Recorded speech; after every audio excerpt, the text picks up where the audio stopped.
India and the UK have a pretty strong relationship, particularly on the trade aspect. With me is the Group CEO of UK IBC, Richard McCallum.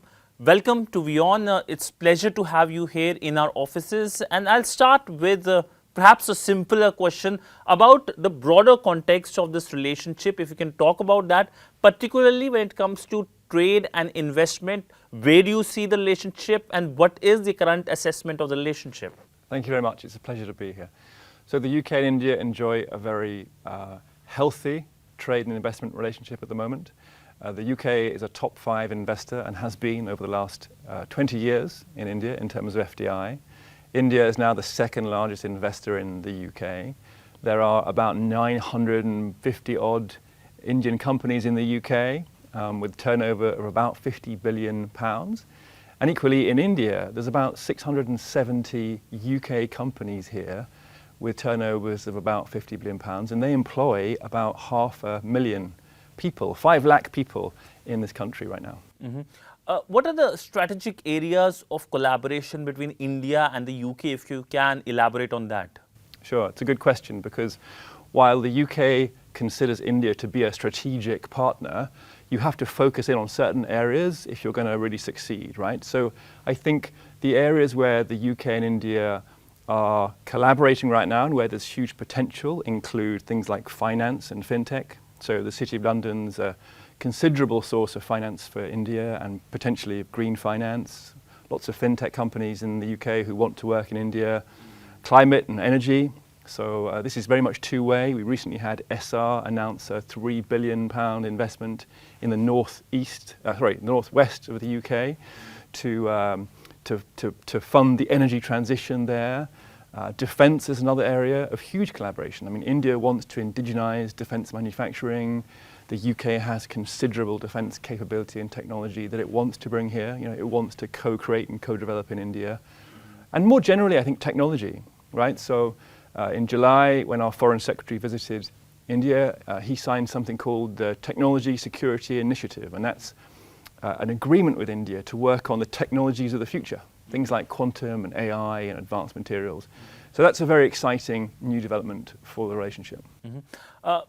In last few days, in fact, on Monday, we saw the Indian Prime Minister meeting the new British Prime Minister, and the big ticket announcement was the resumption of the free trade agreement. What are the opportunities for both sides when it comes to the free trade agreement? But also, if you can talk about the challenges when you look at the talks, because it has been continuing for months now. No, you're right. What I would say here is that when the 5th and the 6th largest economies in the world do a comprehensive trade agreement, it's really important they take the time to get that right. And so, you know, while I'm not at the negotiating table, we do talk to officials at both sides, and I'm really reassured by conversations I've had with ministers at both sides about their commitment to making this free trade agreement a reality. We, our members, would like to see some limited tariff reductions in a limited range of areas, like automotive and spirits and so on. But I think it's important to consider that this FTA is the start of something. It's not the conclusion of something. So I'm very hopeful that we can get it done and then start to build momentum from there. When it comes to the FTA, continuing with the FTA, do you have any, hopes of its conclusion? Because there have been things which are almost done, but it never happens. I mean, the fact that both the leaders had to announce that they're resuming means that it was stopped at one point. So are you hopeful that it will be concluded? I know you are not on the table, but still, if you can give your assessment.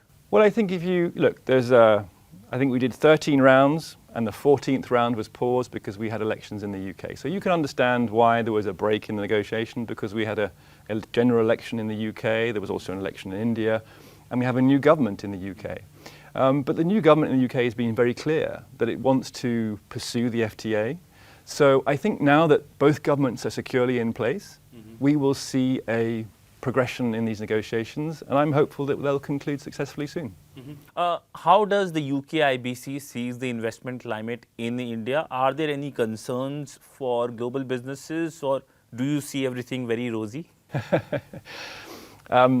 The look, I've been in this country, I've been living in this country for the last nearly 20 years. And it's, in terms of business climate, it's unrecognizable from when it was when I came here, okay? The government here has done an incredible job in terms of easy doing business, in terms of reform. And I think it's the most exciting economic story in the world right now. I mean, you can see this in multiple areas, but just look at the sort of growth of GCCs. You know, lots of UK companies are now looking to base their research and engineering and development centres in India because it's such an exciting place to be, because of the talent here, because of India's ability to scale. And yeah, I mean, I think it's really, really exciting. You're also going to host a technology event, a summit, to use a phrase. If you can talk about that. Yeah, absolutely. So picking up on that theme I mentioned of the Technology Security Initiative, we want to showcase what Indian and British companies are doing together today in terms of technology collaboration. We also want to talk about the future. So it's a Technology Futures Conference, because there's so much more that these two countries and the companies inside the countries and the universities can be doing together.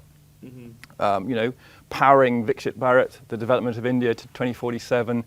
The UK can play a really great role in that, I think. There's a lot of technology, a lot of capability, a lot of research in the UK.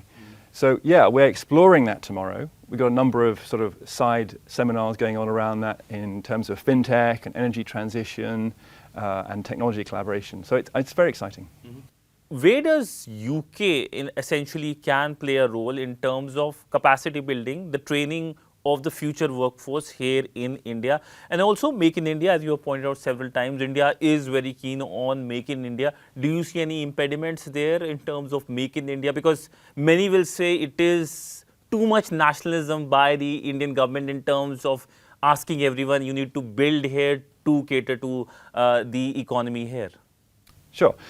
Well, there's two questions there. One around skills and capacity building, and one around Making India and sort of operating landscape here. So in terms of skills, UK universities are very interested in India. You've recently had the announcement of Southampton setting up in India.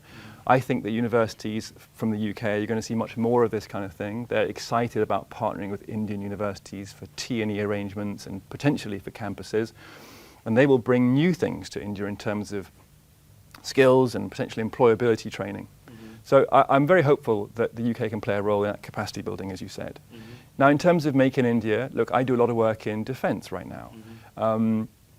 British companies and we understand India's ambition, which is to mature its defence market, to ensure supply of critical capability and technology, and to grow exports from that sector as well. We understand that. Yeah, sure, there are some areas where we think it could be refined so that technology can flow into India a bit quicker. I think you can scale this, you can grade this perhaps a little bit more slowly to get what you want from foreign companies quicker.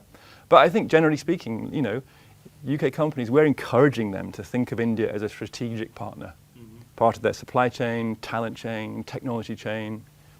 But is it happening? Because India has been, obviously there is a traditional support by the Russians, which the West does not like, but India has been diversifying, and the French, your neighbors, have played an important role. The Americans have a big role. Where does the British defense industry stand when it comes to India as a market?